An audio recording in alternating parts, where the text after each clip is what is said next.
What's up guys, Jack here back once again with another video. Now today I'm going to be doing another quick review on Rainbow Six Siege, aka Tom Clancy's Rainbow Six Siege, so let's get right into this. So Rainbow Six Siege is a first person shooter that is very tactical and has the mindset of getting players to either attack an objective that is a bomb or a hostage, or just going for an objective that is within a building. Now I would say that this is a mixture between Call of Duty in terms of the kind of feel of the game, the sounds, just the kind of the way you run, but yet it is very tactical and almost Counter-Strike-esque in terms of like the bomb planting and the teams. But I would say that it's kind of its own totally different genre that is catered to casual fans of shooters or the more serious fans who like more serious gameplay, because you can get both experiences out of this video game. So the game has classes, which are, in this game they're called operators, and what they are legitimate people who have a actual backstory that, you know, it shows where they were born, where they were raised, and you play as them, and they each have different gadgets to help you succeed in your mission, which is to get the hostage, get the bomb, or to defend and put up barricades and put up walls and do all that sort of thing. So they're called operators. They are, I believe, 6 or 7 kind of factions, and all of them have 4 people within them, except for the very last one. That they have 2 attackers, 2 defenders, and you know, they obviously serve for each side. If you are attacking, you cannot choose a defender, and if you are defending, you cannot choose an attacker. The maps in this game are pretty small, but there's no reason for them to be large at all. I mean, you're obviously just attacking one building.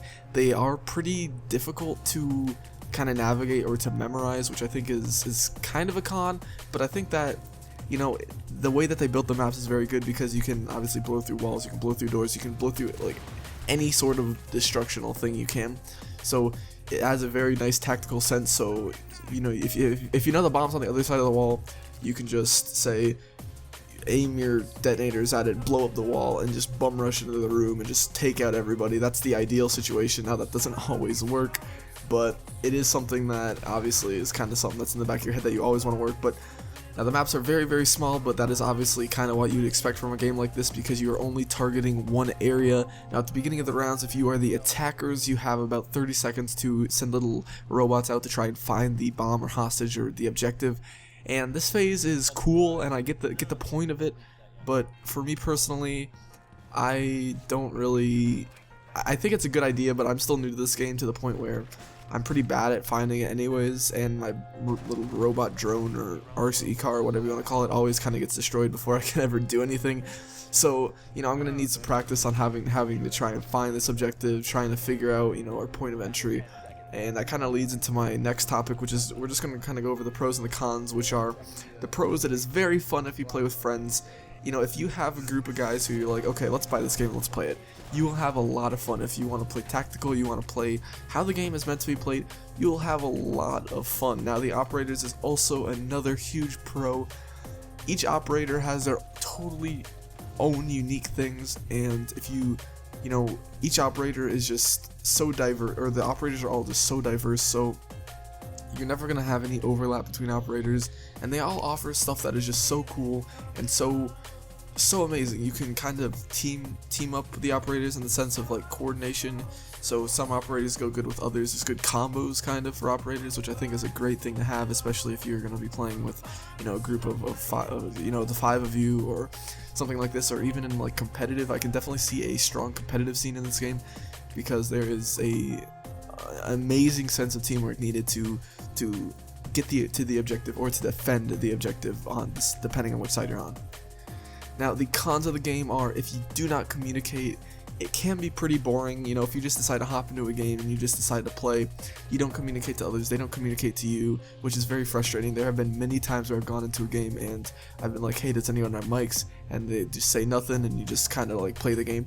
That's when I don't think this game is that good, because you can't really coordinate with them, you can't really do much with them, and I think that, you know, if you have that coordination, you have that teamwork, the game will be so much better. But if you do not, I'm sorry to say, but I don't think the game will be for you if you are deciding to kind of stick to yourself and not play with others.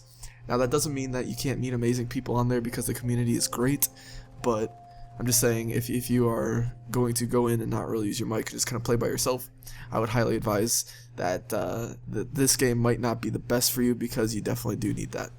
And the other thing is, you also need to be playing by the game's rules, okay? You cannot be treating this like a Call of Duty or Battlefield where you just run around corners and shoot things. It will not work, I promise you. This is like this is tactical. This is a tactical game. This is not an arcade shooter.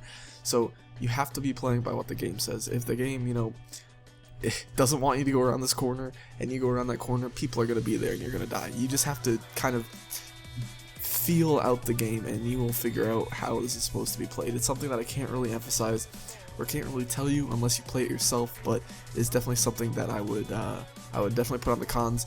It could be a pro too, it just kind of depends on who you are, but that's kind of how I view it. So that's it, guys. I hope you all enjoyed this awesome short little video. Now, I do hope that you guys do pick up this game, because I do think it is a great purchase, but if you decide not to, I can definitely see why.